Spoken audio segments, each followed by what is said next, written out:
Why do cats purr, and why it might be saving your life? You've probably heard it 1,000 times.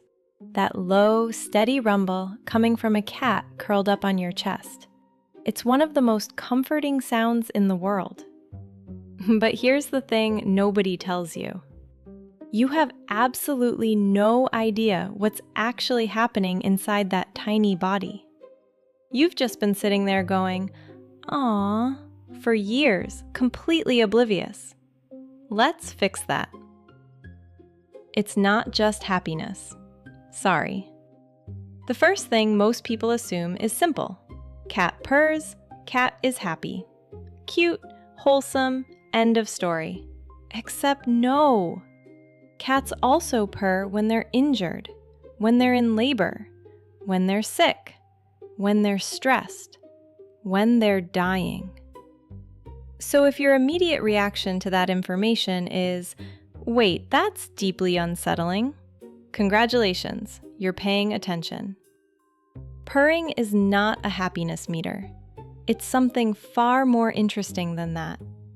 And scientists have spent decades trying to figure out exactly what. The mechanics, or what is actually going on in there. Here's where it gets genuinely weird. Cats don't have a dedicated purring organ. There's no little purr box tucked somewhere between the liver and the existential disdain. Instead, purring comes from the laryngeal muscles, the muscles in the voice box. These muscles twitch rapidly, about 25 to 50 times per second. This causes the glottis, the opening between the vocal cords, to rapidly dilate and constrict with every single breath. Inhale, exhale, never stopping, never pausing. That's why a purr is continuous. It's essentially a vibration that runs on breathing itself. And here's a fun fact to make you feel better about your very average cat. Big cats can't do this. Lions can't purr. Tigers can't purr. Leopards, jaguars, none of them. They roar, yes. Very impressive, very scary. But your 10-pound house cat sitting on your laptop can do something a lion biologically cannot. So who's really winning here? The healing frequency. No, this isn't wellness nonsense. Okay, stay with me here, because this part sounds like something you'd read on a crystals and essential oils blog, but it's actually backed by real science. The frequency of a cat's purr falls between 25 and 150 hertz, and that specific range? It overlaps almost perfectly with the frequencies used in vibrational medicine to promote bone healing, reduce inflammation, and accelerate tissue repair. 25 to 50 hertz promotes bone density and healing. 50 to 150 hertz reduces pain, reduces swelling, speeds up soft tissue recovery.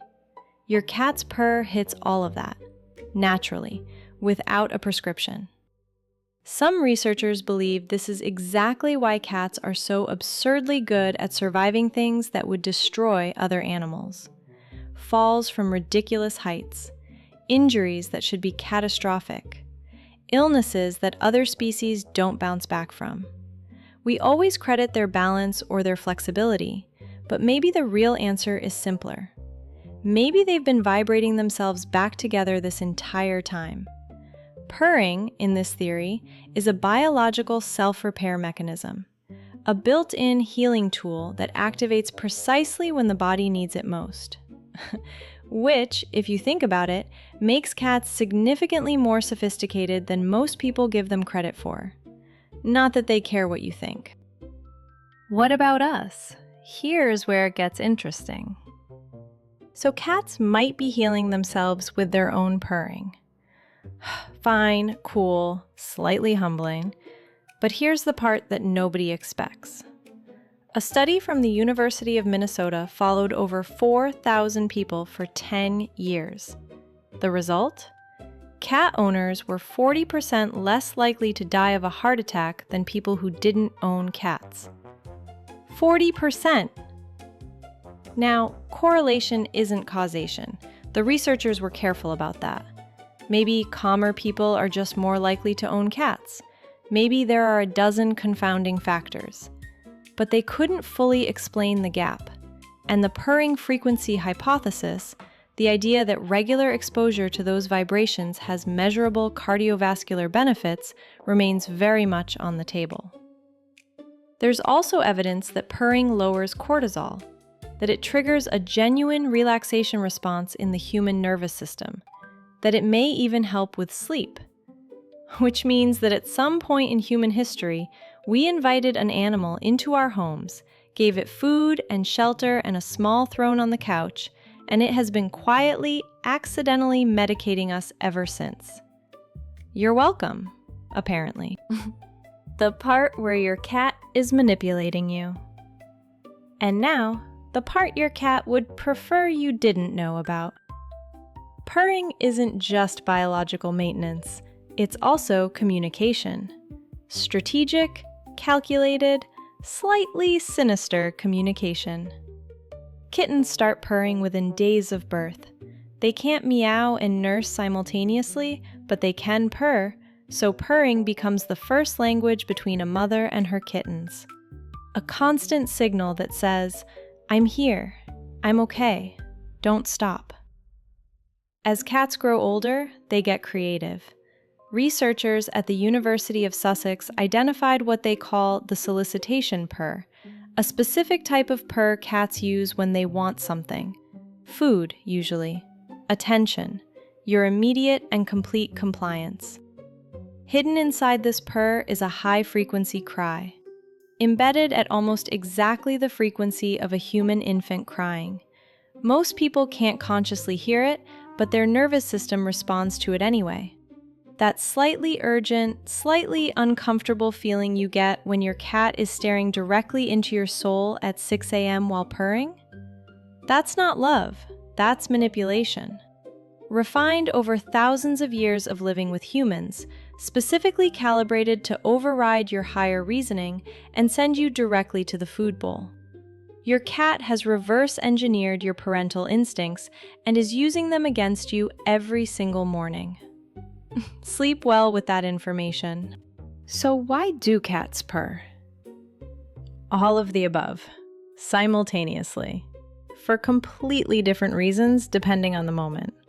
To repair their own body, to self-soothe when everything goes wrong, to talk to their kittens, to quietly, expertly manipulate the humans who think they're in charge. And yes, sometimes, just because they're content. Sometimes it really is that simple. The purr is not one thing. It's a multi-purpose biological tool millions of years in the making. And the fact that it also happens to feel like the coziest sound in the universe is either a beautiful coincidence or exactly part of the plan.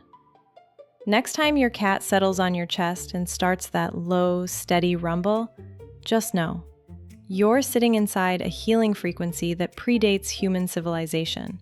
Whether the cat is doing it for you or for themselves is, honestly, anyone's guess. Probably themselves, let's be real.